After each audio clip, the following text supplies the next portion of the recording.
Casting in any TV show is a very subjective matter. While some may love the casting of a role, others may hate it. Game of Thrones and HBO in general have always been very good at casting, and I would argue most of the roles in Game of Thrones were cast very well, at least in the early seasons. However, these issues of subjective casting are even more prevalent when you are casting an adaptation of a book for live action. Each individual reader will build up their own mental picture of a character. The way that I picture a character could be very different to how you do.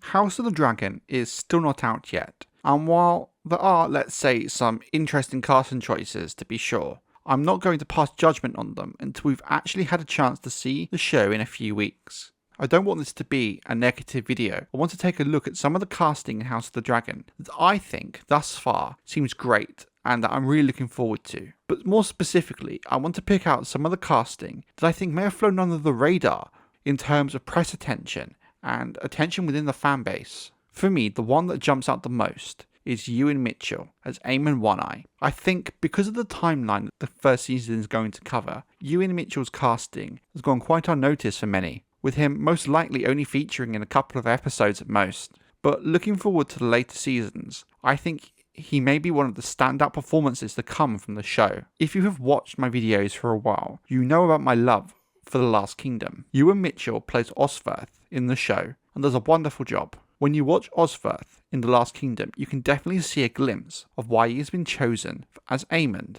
From being comfortable with swordplay to the playful and sometimes cocky nature of his performance, it fits the kind of character I see Aemond as. If you take Osferth and times him by 100, you'll end up with a character not far removed from Aemond. I also think that Ewan will become the perfect foil for Matt Smith's Daemon. The sign of a good casting is when you can perfectly visualize the actors in a scene from the book. In my head, I can already see Aemond and Daemon interacting. I can picture their confrontation at Harrenhal and the battle above the God's Eye. The interaction between these two characters is arguably some of what I'm most looking forward to in House of the Dragon.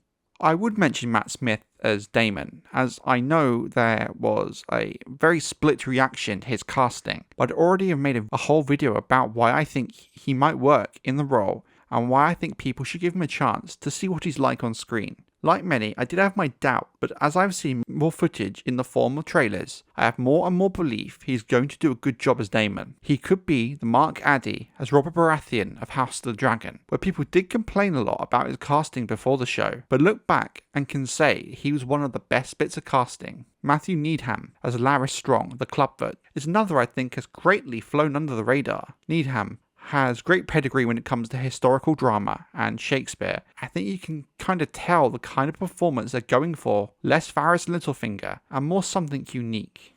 Now, what's interesting here is he is physically not what I pictured at all. In my head, reading Fire and Blood, I really pictured Larys Strong as a lot like Dijkstra, the Redanian spy master from the Witcher series, in terms of portrayal and physicality.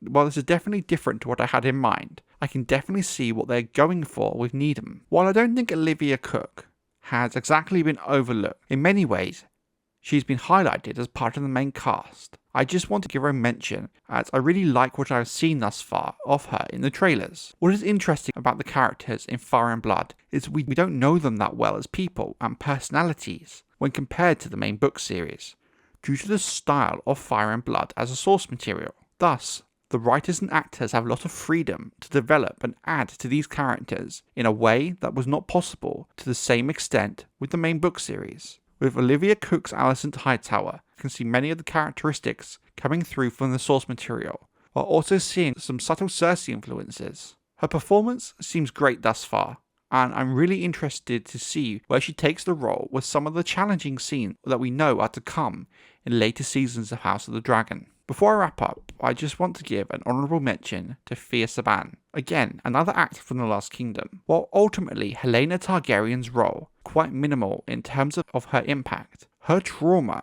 creates a very interesting character who needs the right actor to play it believably. She also plays a huge role in what I argue will be some of House of the Dragon's most talked about and most controversial scenes. That is if HBO has the guts not to water them down out of fear of backlash. When you look at how Saban portrayed her Last Kingdom character, Elfwin, especially during the later parts of season 5. You can see what the casting directors saw when they chose her for Helaena Targaryen in House of the Dragon. For reference, I'm talking about when Elfwin almost forced to marry the King of Scotland and held captive in Bebbanburg. I can definitely see some of Helaena in that storyline and her portrayal in it. Like I said, casting is very subjective. What I like, you may not. What I hate, you may love.